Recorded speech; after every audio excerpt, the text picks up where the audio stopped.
Well, Paul, I've always admired and respected how much work you do as a volunteer. Thank you. Went through training 6 years ago and have been volunteering since then. But tell you what, I'm really interested in hearing, any stories you have about any patients who really stand out to you.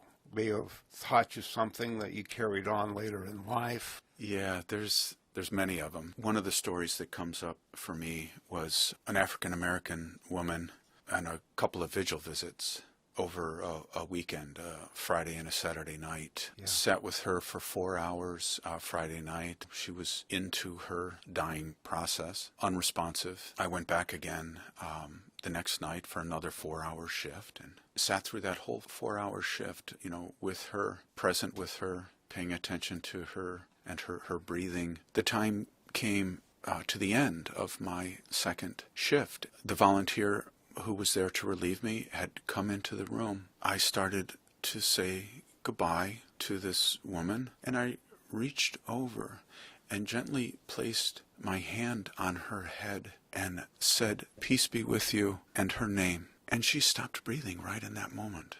Oh, and my gosh. It was so unexpected. I was really surprised and moved by this happening in that moment. There's emotion that comes up in me now because it's so touching. It was such a gift to my experience that was not a coincidence. It just emphasized the meaning and the value of what we do and how we can show up for people when they're dying. It was, to me, meaningful that she didn't die alone. I was thinking as you were talking about a volunteer experience that I had. This was a male Cuban person who had immigrated from Cuba. He spoke very little English, and I spoke very little Spanish. It seems like we connected even though we had this language barrier between us. He was quite a bit younger than me. We shared the same interest in football and baseball. Then pretty soon we started watching Cuban soccer that was on TV. He would swear at the referees in Spanish and wouldn't tell me what he said. I remember him laughing at me all the time when I tried to say something in Spanish, because he said, "No, you didn't say what you intended to say. You said something that made no sense." This man was in tremendous pain all the time. Nothing seemed to help his pain. They couldn't really identify what was going on with this pain. He handled that pain with so much grace and acceptance. That's one lesson that I learned from him, was that life is always got suffering. I mean, there's always suffering involved in life. Yes. Every person has to deal with that. And for him, he showed me that if one can accept the suffering, not deny it, it makes it much easier to deal with. My own personal medical experience has been filled with some very serious cardiac and cancer issues, and that's a lesson that has helped me many times when I've been in the hospital. I find myself curious if the cardiac issues and the cancer give you a sense of your own mortality, and if that informs your work as a hospice volunteer. Let me just relate one experience I had when I was in the hospital. I was in the hospital with a hip replacement. The day after the surgery, my heart stopped.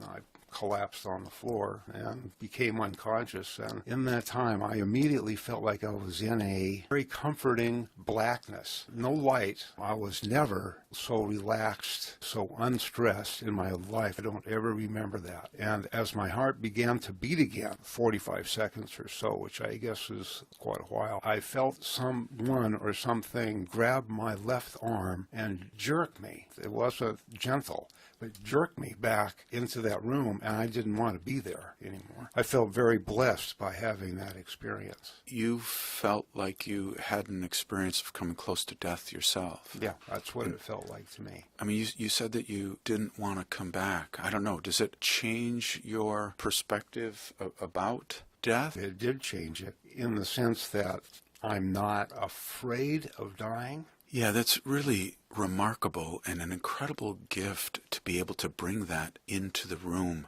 with someone who's dying, when death is really the biggest fear that people have. I think it is. Many dying patients are afraid of it. And if you can bring in a sense of calm, a sense of peace, and even a sense of confidence around death, that it's not something to fear.